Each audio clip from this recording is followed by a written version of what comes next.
వీటిలో బ్రేకింగ్ చూసినాం. Janasena incharge Kiran royal బాధితురాలి లక్ష్మి అరెస్ట్ అయ్యారు. కిరణ్ రాయల్ విషయంలో తనకు న్యాయం చేయాలని గత కొద్ది రోజులుగా బాధితురాలు లక్ష్మి న్యాయ పోరాటం చేస్తున్నారు. ఈ తరుణంలో సోమవారం లక్ష్మి ప్రెస్ మీట్ను పెట్టారు. కిరణ్ రాయల్ ఆగడాలే ఆధారాలతో సహా బహిర్గతం చేశారు. అయితే ప్రెస్ మీట్ జరుగుతున్న సమయంలో రాజస్థాన్ పోలీసులు రంగప్రవేశం చేశారు. చెక్ బౌన్స్ కేసు అంటూ లక్ష్మిని అరెస్ట్ చేశారు. ఇక కాగా కిరణ్ రాయల్ కోసం కూటమి నేతలు ఢిల్లీ నుంచి చక్రం తిప్పినట్లు అనుమానాలు తలెత్తుతున్నాయి. ఢిల్లీ నుంచి ఆదేశాలు రావడంతో కిరణ్ రాయల్ను కాపాడుకునేందుకు లక్ష్మిని అరెస్ట్ చేసినట్లు ఆరోపణలు వెలువెత్తుతున్నాయి.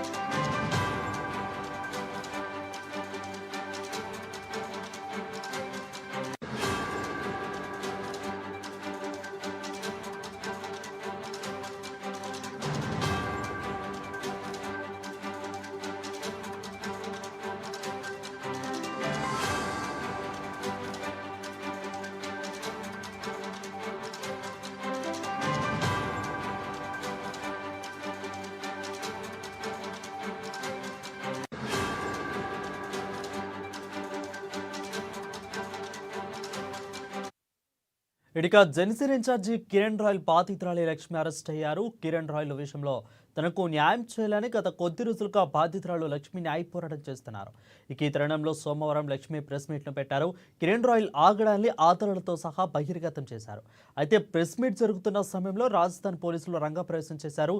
చెక్ బౌన్స్ కేసు అంటూ లక్ష్మిని అరెస్ట్ చేశారు. కాగా కిరణ్ రాయల్ కోసం కూటమి నేతలు ఢిల్లీ నుంచి చక్రం తిప్పినట్లు అనుమానాలు తలెత్తుతున్నాయి.